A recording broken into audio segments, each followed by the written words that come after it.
Cashflow Diary Podcast, episode 440. Welcome to yet another exciting episode of the Cashflow Diary Podcast, the podcast that teaches you insider tips, tactics, and strategies for creating leverage streams of cash flow into your life. Learn from top-performing entrepreneurs, business owners, investors, and thought leaders from across the globe as they share their secrets to success. Like what you learn on this and other Cashflow Diary podcast episodes?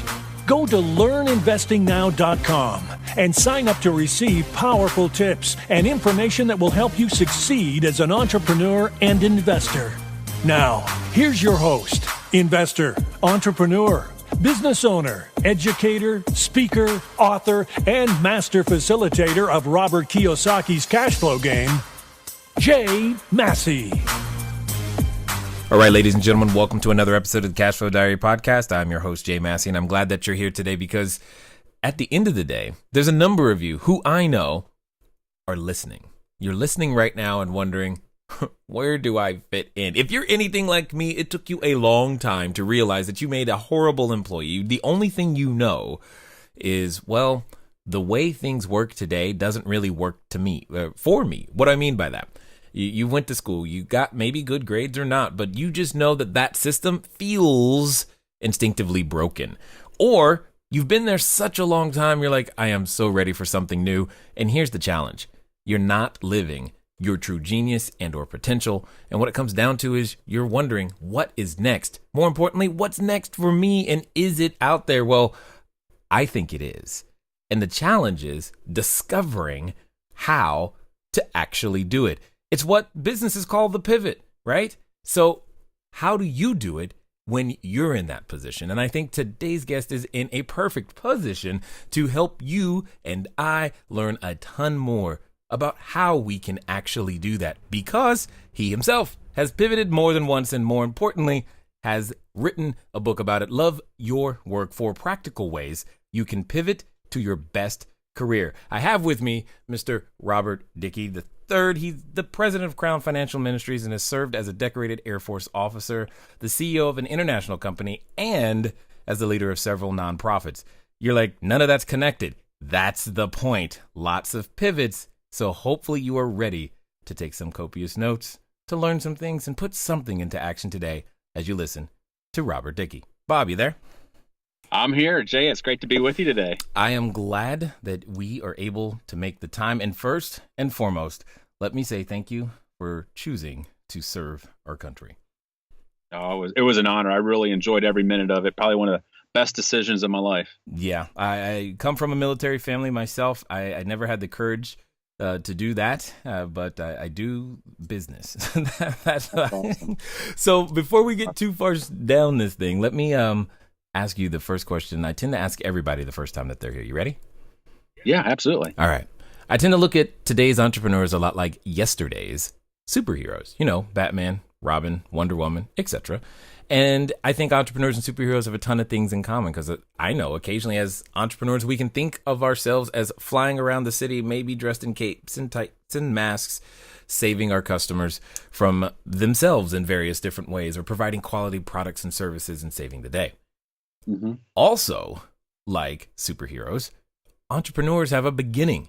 So if you think about Spider-Man, for example, there was a time where he was just a college kid going to school, trying to make ends meet. And then one day, after lab or whatever, he's just taking photos. That's what he was doing. And then he gets bit by a spider, and now he's got this new gift that he has to choose to use for good and or evil. And then hopefully do good. Mm-hmm. So my question to you is as follows. Before, Crown Financial, before your previous book, The Leap, before your new book, before all the nonprofits, before all of the eclectic background that you have collected over your career and we know you for today, what we want to know is, who is Robert Dickie? Wow, that is a great question. I don't know if I've ever had a question set up that way before. Very well done. Let's see. I think that we go through a journey of life of self-discovery. And if I had to rewind the clock all the way back, prior to my professional roles in the military and things like that, and you'd ask me that question, say when I was 18, any point during high school or college, I probably would have latched on to the term of, hey, Bob Dickey's an athlete. I'm that was probably how I saw myself. And I think that was my identity. And, I think it's interesting that we have various identities throughout the course of our life, and it changes over time. So I, transitioned from identifying as an athlete to then identifying as a military person, a military leader, and then a business leader. And so those things, I think I've changed over time. But one of the things that I found is that, as we latch on to certain things, job titles or positions, to form our identity, our real identity is deep down, kind of like within our soul. And I think each one of us is given something very unique and distinctive that, even though roles may change in life, that our identity doesn't. It remains the same. And I think that's probably one of the most important questions that we can ask ourselves is, who are we and why are we here? And what is our mission? What are we hoping to accomplish? I mean, those are the secret of life right there. Yes, you heard it here first, folks. The secret of life. Totally love that. Now, I have a question. When you mention, identifying as an athlete, you mention identifying as a military leader, business leader, and then ultimately you say, but deep down, there's commonality. I guess my question is, what line or thread do you see that's the same when you've had experience in so many different directions? Yeah, I actually have given this some thought just recently, and the commonality that I see in those various pursuits, whether it was athletics throughout high school and college, and then on into the military and the professional world, nonprofit sector, I think I have a gene of competitiveness. I have to compete. I love being able to compete. And whether it's competing in track and field, whether it's competing in the military, whether it's competing in the business world, I have to be engaged in some type of competitive event. I make everything a competitive event. And to the point where my wife is like, Bob, you don't have to compete about it with everything. I'm like, yes, I do. So I ate dinner faster than you today. Yeah, like, that's right. Really? And, it makes family get-togethers for my family's side really interesting. But I would definitely say it is part of me.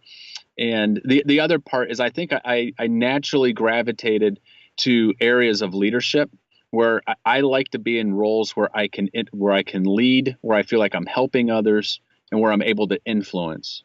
And so that's the commonality. Those two are two core, I guess, threads that you could weave throughout my nonlinear career. Got it. So here becomes then that interesting question. It sounds like you would be an example of no matter where you go, there you are. In some respects, I try to stay in the present. Absolutely. Got it. Okay. So why leadership, though? Because I know there's a number of people who don't want any sort of leadership role or the responsibility that goes within it. But yet, I think a number of entrepreneurs that are listening that are wanting to step out don't even see themselves as a leader, but yet you naturally gravitate there.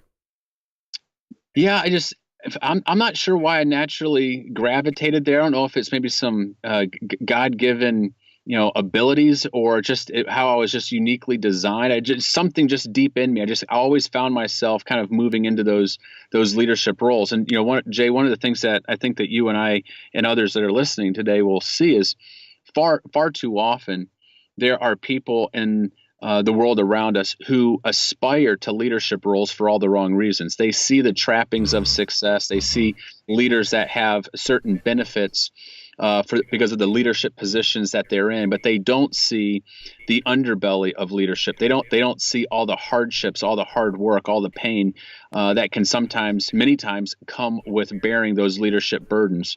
In my first book, I highlighted the story, the old Greek story of Damocles' sword, where the young prince wanted to see what it was like to be king. And he went and sat on the throne, and when he looked up, he saw that the huge sword hanging over the the king's throne, and he jumped out of the throne shrieking. It's like, why would you sit there? And the king looked at him, and we know the story. He kind of laughed and he goes, well, that such is leadership. That the common man, or the person who is not in a leadership position, a lot of times doesn't understand the burden of leadership. But I felt like that's something I've been gifted in, and I don't mind shouldering that burden as long as I feel like I'm doing something worthy and it's making a difference in the world around me. Yeah, I totally get that. Now, take us on this journey. How do you go from athlete to author? There's something in the middle that changes that you, unless you just woke up one day and said, you know what, I think I want to write a book on this. I'm guessing there's a story. Well, there is. I mean, I've always been a book lover, and one of the things that I found is I value the college education that I received, but I feel like I've received 100-fold more education post-collegiately by the books that I've read. I feel like I'm a self-taught individual, and I'm a voracious reader. And the most important asset that I have in my home, outside, and not included, we're talking material possessions here, would be my library. And I think it's the most valuable thing. When I talk to successful entrepreneurs and leaders, one thing that they all have in common is that they are readers. John Maxwell has this famous quote, "Leaders are readers." And so I got sucked into that vortex of, I just wanted to, gain knowledge, right. And I fell in love with books. And I've been fortunate to have kind of an interesting career and have a lot of different stories. And at one point in time, I just started blogging. So here's the unique story.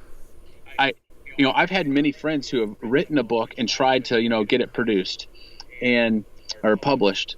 And I was out there. I was a blogger, and I was just blogging about stories, things that were on top of my mind and things that were interesting to me. And I got an email one day from a publisher in Chicago, and he said, "Hey, Bob, I work for such and such publishing company. This was Moody Publishers." And he goes, "I've been reading your blog, and have you ever thought about writing a book on this topic?" And all of a sudden, it just started the dialogue. And within a couple of weeks, I had a contract, and then I'm writing a book. And so that's kind of the crazy story about how I became a published author. You do realize there's a number of people who probably just got irritated that it happened that way. They're like, no, it's supposed to struggle. Yeah. I know. It's crazy. I've got friends who have been, it's truly a blessing. I mean, it has nothing to do with my talent or anything along those lines. I just feel like I was just completely blessed. And, so I've been trying to make the most of the opportunity. Got it. Okay, well then let's get into it a little bit, because when it comes down to, the idea of pivoting, it's something that we talk about a lot, simply because there's a number of people who begin to consider, business ownership or real estate as their way out. How do I transition from where I am to where I want to be without having my life fall apart? So the word that I keyed in on, or when I look at your book title, Love Your Work, 4 Practical Ways You Can Pivot to Your Best Career, is the word practical. So I'm curious to know, what are these practical ways that can help someone who might feel like they have the golden handcuffs or just can't take on something else to be able to go free themselves from the reality that they currently are experiencing? Well, the great thing, Jay, is the fact that it's not rocket science, and there's people that do it every single day. What I have found, in my current job, I counsel people all across the country on these various topics. One thing that I've learned is that, even just recently, the Wall Street Journal had an article out that said 80% of the respondents in North America hated their job or disliked their boss.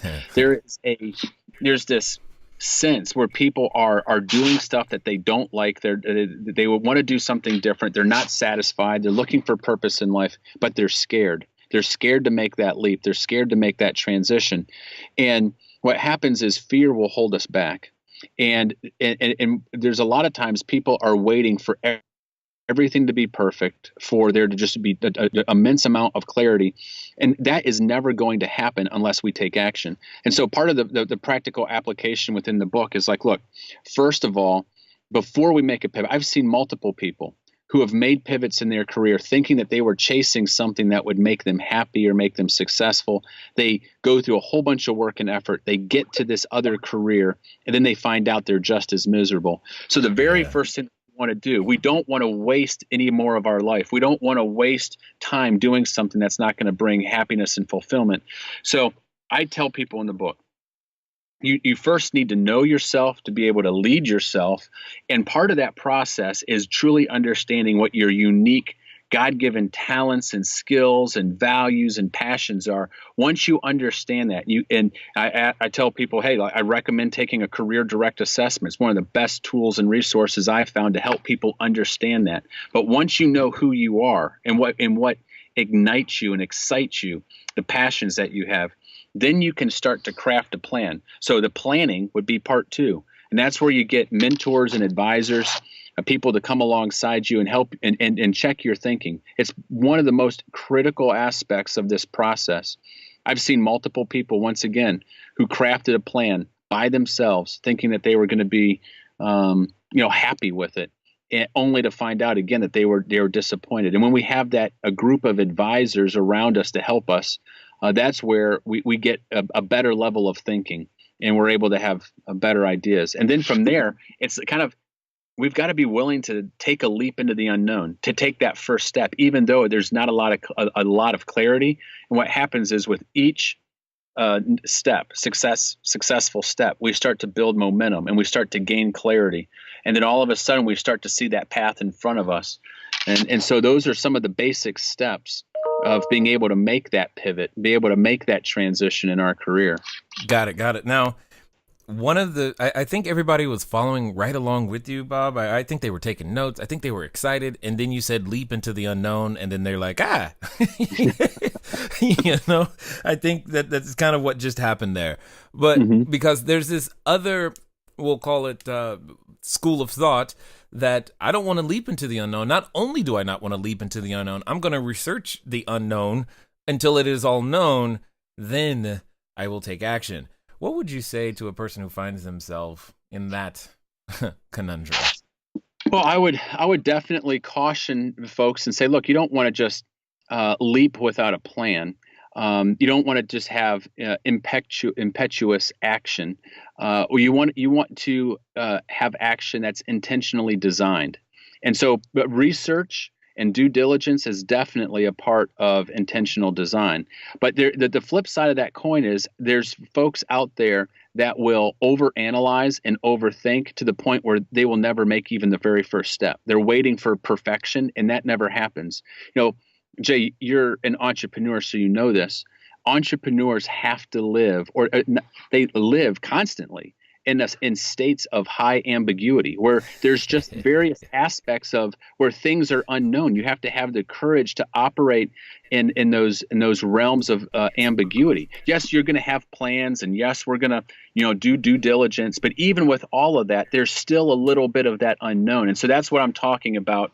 Is I don't know if I've ever seen someone make a leap or a transition or pivot where 100% every I was dotted, every T was crossed, where the end was 100% certain. There's always a little bit of element of, all right, I've done the best I can, but now it's time for me to take a step of faith and start heading in this new direction. It's a little bit scary at times. A little bit scary? Yeah.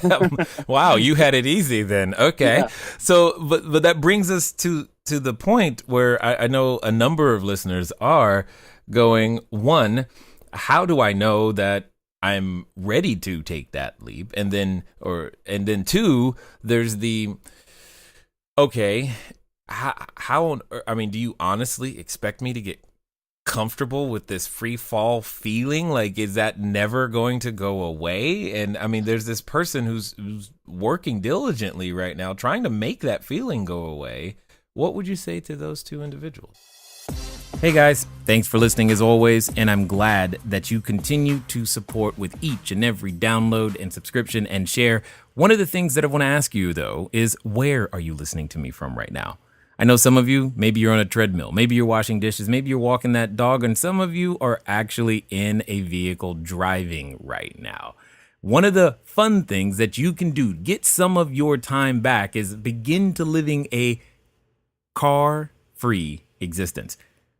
But even then, it can be a little complicated. So one of the things that I want you to do is I want you to go over to Zipcar. Go to joinzipcar.com/cashflow diary. It's a way that I am able to still go get a car just for a few hours, very, very simply, so that if I have a lot of errands to run and sheets to drop off and running to the short-term rentals, or if I just want to go for a long trip up to LA and back, etc., I can rent a car for a very, very short period of time.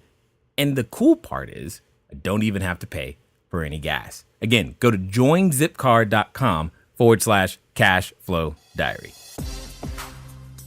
Well, it's a good question, and I think that the answer is going to be slightly different for every single person who's navigating those transitions. I have never found any transition to be identical to another.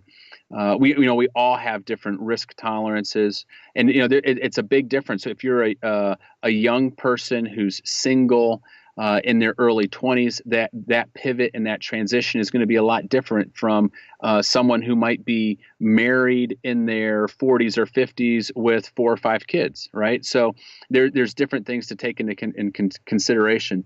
One of the things that I've always, for me personally, I'm a person of faith. And so my faith has always been a bedrock for me, and it's been a blessing, because there's just been times where I've realized that I've had to make a leap of faith, and I didn't have all the answers, and I was just praying. I was like, look, I've done to the best of my ability everything that I possibly can do, and I'm kind of taking a leap of faith. And God, I'm praying that you're going. I feel like you're leading me in the right direction. I feel like I'm following the path that you have for me in life. And so I'm placing kind of my life and trust in your hands. And, that's never failed me. And so, I know that there's people with different backgrounds and may or may not have the same faith experience that I have, but that's always been something that's been very important to me as I've made these decisions in life. Well, the interesting thing that I was going to say is, like, I don't know how to be an entrepreneur without having that same faith experience that you yourself have. Like, it's the only way I have found to make it through, because it's a little scary every day in various different forms and whatnot. So that's really where I'm coming from on that. Now, at the end of the day, though, there's this time where research is over, but yet it can feel like, especially at the beginning, that maybe I am taking action, and we're encountering either resistance in various different ways, because sometimes, because everybody else is doing the go to school, get good grades, get a job, that can feel like that's supposed to work, but here I am trying to pivot and do something new, and it feels like it's not working. How long do I give myself to know that the pivot that I've chosen is actually going to be viable? Well, yeah, again, a brilliant question, and it's going to. I think that variable is different for each individual. I've seen people who are in a constant state of pivot because they never let anything take hold. They make a change, and like, oh, I don't like this, I'll make a change again. And they're just constantly changing from job to career. And you're like, my goodness, give it some time, give your time to grow. Then, on the opposite end of the spectrum, there's folks who, have been in a particular career or trying to launch a venture. They're 5-10 years in, and it's been one failure after the next. And they're still just like, I'm not going to give up. And it's like, look, maybe it's time to make a change. This isn't working.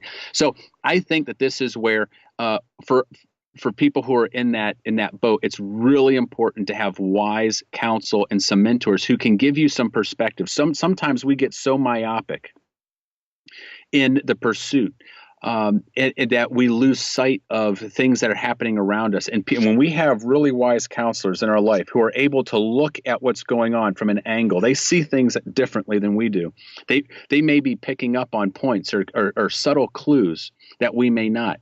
And there's times in my life where I've had a mentor or a counselor when I was about ready to give up, they spoke life into me. They're like, hey, Bob, I believe in you. Look, I think you're doing the right thing. I see what's going on. You're almost there. You're right there. And these were people who had fruit on the tree.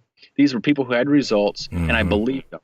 Now, the opposite's also true. There's been moments in my life where I was gung-ho on stuff and I was giving it my, the college try, as they say. And I had, people walk up and say, Bob, look, I don't see it. I know you're giving it your best, but I think that this is a wasted effort on your part. Here's why. And they helped me see a different picture. And I was like, you know what? You're absolutely right. This thing that I'm trying to launch, it's not going to go anywhere. It's I was diluting myself, right? And it allowed me to exit quicker and, cut my losses and go do something else that was going to be more valuable for me in my career. So for those people who are in those phases, I would just say outside counsel, trusted counsel, wise counsel is so important. Well, you're also speaking of something that I think it's difficult for entrepreneurs or would-be entrepreneurs to ever put themselves in that position. And I know it's difficult for myself. Fortunately, I have people around me, like you're talking about, to help me, because as an entrepreneur, we're typically positive. Everything's going to work. Hope is just around the corner. But knowing when to cut bait, so to speak, and knowing when to pivot is also a skill set as well. So for those that maybe they think currently they're listening, but they think that they can still keep doing what they're doing, but they find themselves listening specifically to this episode going, hey, how does one know when it's time to pivot? For me, I've always gotten a sense deep down in my gut. There was something gnawing at me. So let me speak to folks who might be in a 9-to-5 job in a career, who are thinking to either transition industries or a different company, or maybe go out and become an entrepreneur.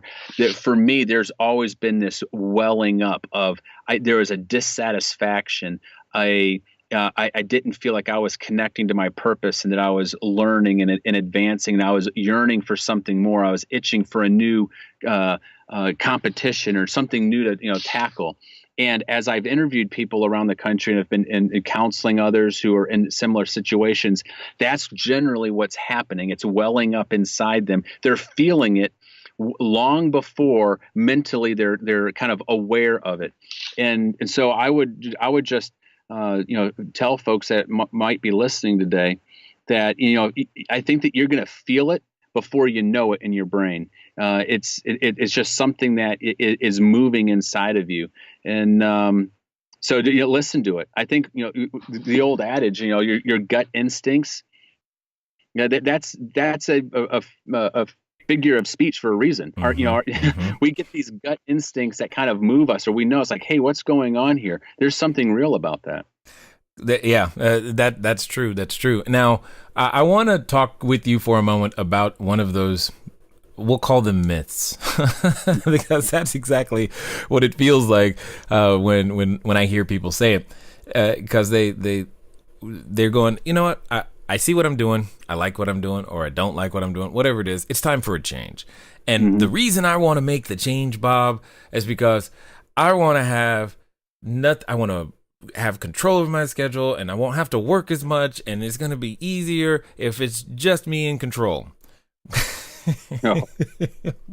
Yeah. I'm laughing for a reason, but I'm interested to hear your response to the person who's thinking, that makes sense right now. Well, yeah, I tell you what, anybody out there who has not been an entrepreneur and has dreams of becoming one, and is doing so because they think that it's going to be easier and there's going to be less obstacles.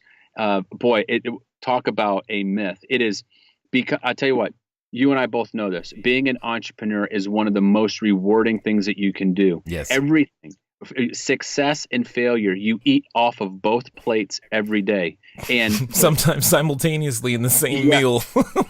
and you have nobody. We have nobody. An entrepreneur has nobody to blame but themselves. It's the buck stops with us. But it is tireless work. And I was at a conference and recently, it was Ann Byler, who was the founder of Auntie Anne's Pretzels. And one of the quotes that I just absolutely loved that she gave at this conference, she said, you know what? An entrepreneur is someone who's willing to work I think it was, she said 80 hours a week, so they don't have to work for 40 hours a week for somebody else. And it's really like the life of an entrepreneur. You're working around the clock, but you're willing to do it because you're the boss. Yeah. And it's going to be tougher work, but it is so rewarding. So the thing is, here's the word of caution. Never go down the path of entrepreneurship because you think of the lifestyle it will afford you, or the ease and comfort it will afford you. You've got to do it because you're passionate about what you're going to do, and because it's going to be harder work, much harder work. But a lot of times it can also, in the long run, you can build a life for yourself that's much, much more rewarding. So, yeah, it's funny that you brought that up. Well, I'm just saying it's part of the pivot. I mean, sometimes that's the attractor. Grass is greener on the other side. My life is going to be constantly better. There's nothing worse that could possibly happen than what I'm currently experiencing now. And that thought process can lead many to that's it, I'm done. And as you said, impetuous action. And then on Friday, they're like, I quit. And on Monday, they're scared all over again. Like, what did I do? And these things can indeed happen. So I guess when it comes down to making pivots, let's talk a moment. What are some of the things that you see people do that you were like, man, I just wish you would have done this first before you ran and cut bait on the prior thing that you were doing? What are some of the ways to incorrectly pivot? So some of the ones right off the top of my mind would be, pivoting without a plan. Just so that the person who just takes impetuous action and they're just full of self-confidence and courage and like, all right, I'm out of here. And like you said, wake up on Monday morning, like, what did I just do? Another one would be not getting wise counsel.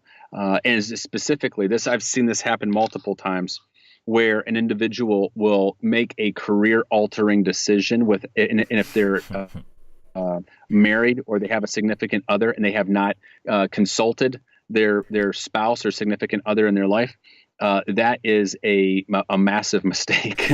So making sure that the home front is united is very important.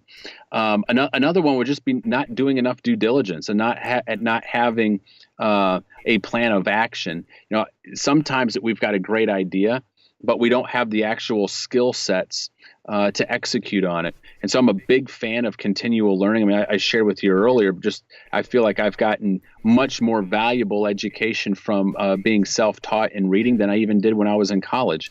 And today, you can get a world-class education with MOOCs. And so before, and I'm sorry, MOOCs stand for Massive Open Online Courses. And you can get those, you can take those courses for free by Udacity or Udemy or edX.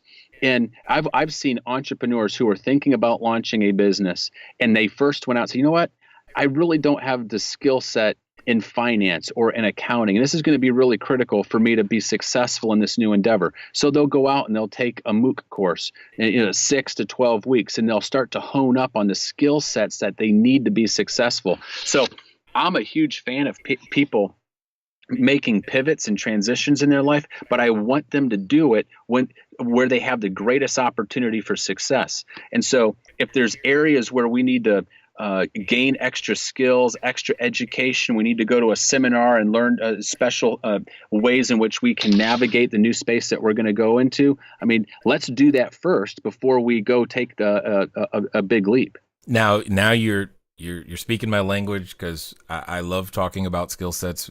But so at the end of the day, there's always the person who feels that, hey, I went to school, I got my good grades, but Bob, you're telling me to go back to school. I don't want to do that. I already did that. I don't need to go back, do I? Well, let me share this one with you.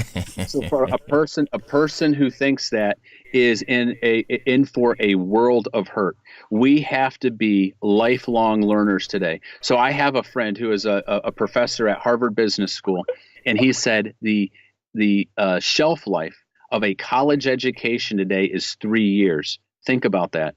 What we learn Huh. or what a person will learn in college, it has relevance for about 3 years. The world is moving so fast, so quickly, that there will be new technologies, new themes, new things that will be taking place in industry. And so he was imploring an audience. He's like, you all have to be lifelong learners. You have to be plugging in. You have to constantly be renewing your skills and adding new skills, and no matter what industry you're in. Otherwise, the world's going to pass you by. So a person who, now, look, our grandparents could go to college and they could leverage that education for their entire lifetime. We can't today. We go to school and the world is changing so rapidly, we've got to constantly stay up. So anyone today who says, hey, I've got a college education, I've made it, they're going to get crushed. Yeah. Literally, I mean, they're just, Jay, they're going to get crushed. Yeah, I agree. I agree with you 100% because, I mean, when you're talking about pivoting, that's kind of what you end up doing over and over again. You're like, this is what I do. And now technology has changed and what I do is obsolete. And now it's time to go this direction. And so I guess the question is with the, we'll say that the pace of technological change is ever increasing. How are we as human beings able to position ourselves so that we aren't obsolete, in 3 years? Well, we have, no matter what industry that we're in, no matter what we're doing, we have to be aware. And it's one of the concepts that I talk about in the book extensively is how do we plug in? How do we stay aware of global trends? Because this is no longer, it's no longer, it's able for us to be successful just by plugging into local trends. We need to understand what's moving the globe. Things that are happening in China and the EU are going to impact us here on Main Street in the United States. So we need to be aware of these global trends and how it is going to impact our industry and our company. And there's many people out there that they're plugging in, they're seeing those signs, and they're like, you know what? I see that my industry is dying and my company is not staying up, and I'm going to pivot out of this into a fast-moving current.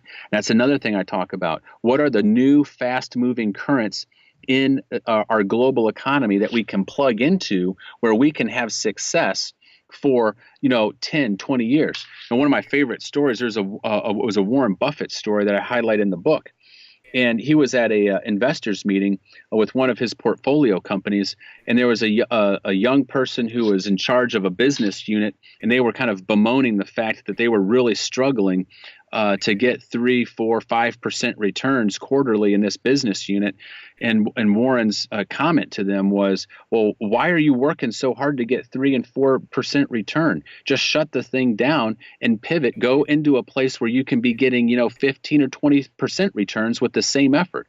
And so the same thing holds true, Jay, for us in our careers. Sometimes we are just working our tails off and we're getting little reward, when in reality, if we can pivot into these areas of the economy that are growing, where with the exact same effort, we could have, tenfold the reward or tenfold the opportunity. So those are the things that we've got to be plugged in and seeing. And it's easy to do. People need to know where to look. Indeed. Yeah. Well, in order to know where to look, we've got to know to look in the first place. Because often, at least in my experience, it seems as though that the college degrees are sold with some sort of point of finality, like this is it and you're done. You are good to go, set for life. But that mentality has been around for such a long time. I think there's a lot of work to be done just to shift that thinking in and of itself. Well, it's an old paradigm. And it's not holding true today because how the world has changed. And one of the things, probably the most important skill sets for a person who does go to college, it's not necessarily the information that they've learned, but the timeless principle that hopefully they've learned in school is how to acquire knowledge, how to learn, and then how to quickly use that in their career. Now, Astro Teller, who is one of the lead scientists at Google, gave a recent address at Stanford University, and he was highlighting that very principle. And he was telling Stanford students, he's like, look, the most important thing you can learn at Stanford is how to learn, and then how to quickly acquire acquire that knowledge and leverage it for the greatest benefit for your company. And you know what, Jay, the thing that is so great about, being an entrepreneur, that's a skill set that you learn on the job as an entrepreneur. And it's something that you don't have to go to a college and get a college degree to learn how to acquire skills and then to quickly leverage it. So it's one of the benefits. I think entrepreneurs in the entrepreneurial world, it's a place where people are a lot of times self-taught. And they are lifelong learners because people who are in that space realize that they've got to constantly be gaining new knowledge, honing their skills in their craft. We realize that a 1% difference, learning something that makes us 1% better, can have exponential gains for us in our pursuits in life. So that's what's so exciting about this space. Indeed, indeed. Now, I know there's a number of people who have listened this far, and they're probably like, man, I need to find out more about what this guy is doing. In fact, I might even want to grab a copy of the book. Can you tell them how to find out more about what you're up to and where they might find a copy of your book? Well, yeah, you can get my book, Love Your Work, either at Amazon or Barnes & Noble and a number of other bookstores around the country. You can also follow me at robertdickey.com. That's my website, and I do a lot of blogging and writing on various topics. I really try to specialize and hone in on what's going on in the global economy and how to help people have success in their job and their work, and for those who want to pivot into a new career and those who want to pivot into an entrepreneurial career. So robertdickey.com is where I'm at, and I love engaging with people. Excellent. Now, as we wind down here, I've got one more question for you because I'd love to hear your answer to all the would-be pivoters out there because I think it's going to be full of wisdom that needs to be shared and heard. So let's pretend for a moment that someone listening they're standing on that precipice, on the edge. They're thinking, man, I'm going to finally go do this entrepreneur thing. However, you know what? Let's even go so far as to say they're standing in front of the superhero outfit store. They are ready to go, but they have that voice in the back of their head. And I know you know the voice I'm talking about because it comes up anytime we think about going up and leaving our present place and becoming more. And it tells us things like, who are you and why do you honestly think you're going to write a book? No one's going to read it. I mean, like, why are you going to bother with that? You know, your business, it's never going to work because it's you. You can't do it. And for some people, they're even related to someone who is that voice. So my question is as follows. Let's pretend for a moment that they're actually going to follow through on what you suggest. They're actually going to do it, and they're going to do so in the next 24 to 48 hours. What would you suggest that they do? Well, the first thing I'd say is that the toughest critic to fight, and the world is full of them, but the toughest critic for you and I and everyone listening to fight is the voice that's inside of us. There's so many tactics to be able to fight the external critic, but it's that little voice inside of us that speaks to us in our sleep, that's with us 24/7. It's hard to escape. And that's the critic, that's the voice that we need to squelch. And the one thing that I would share with people who might be having that voice right now, that voice of caution, that voice of, oh, you can't do it, that voice of self-doubt. Number one, our fears most often never come to pass. And that this is, I think about all the various fears that I had, whether I was an athlete or whether I was serving in the military, in the business world. Almost all of these fears that I've had in these various different things, they never come to pass. It's just a figment of my imagination. What if this? What if that? It never happens. And the other thing that I would say is whatever we think, what our initial gut reaction. This is a quote from my first book. And it's a quote by a CEO out of North Carolina. His name's Tom Darden. He runs about a $2.3 billion investment fund there in Raleigh. And he said to me, as I was interviewing him, he said, Bob, one of the things that I've learned in my career is that our gut reactions on anything almost always are wrong. He said, for example, someone loses their job. Their gut reaction is, oh my goodness, the world's coming to an end. I've lost my job. He goes, but what happens is if you interview that person a few weeks or a few months down the line, almost always they found something better. And they're like, oh my goodness, you know, the world is so much better. This opened up all sorts of opportunities. And so he challenged me. He said, I challenge you. whatever you think that your gut reaction, that initial gut reaction, it's almost always going to be wrong, especially if it's negative. And so for that person who's got that gut reaction of, oh, this is scary, this is, I don't know if I want to do this, I would try to, check that thought and realize that your fears almost never come to pass, and that that gut reaction that's kind of where you think that something may be negative, if you look at it from a different angle, there's positive there, and we just have to draw that out, and it's just around the corner. We've got to take that first step to make it happen. Indeed. I definitely appreciate the wisdom in that answer, and because there's so many times where we can instinctively have the wrong gut reaction and consider it gospel truth, and unfortunately go down wrong paths. I definitely appreciate you, sir, taking the time to share your knowledge, insight, and wisdom here with us today at the Cashflow Diary. Oh, it's my pleasure, Jay. Thanks for having me on your program. All right, ladies and gentlemen, you know what time it is. It's time for you to move at the speed of instruction. What does that mean today? Well, that means you would like to love your work. That's the title of the book. Go get a copy. Why? Because at the end of the day, you would like to love your work, and it is possible to love your work. So if you want to love your work, I suggest you go read a book entitled, guess what? Love Your Work. Go get a copy of that. Also, check them out at robertdickie.com, because I know that the additional information that you are going to learn will help you earn. Remember, you do your first deals for experience, not profit. Then later, you get to profit from your experience. It's been fun talking to you guys today. I look forward to talking to you soon. Until next time.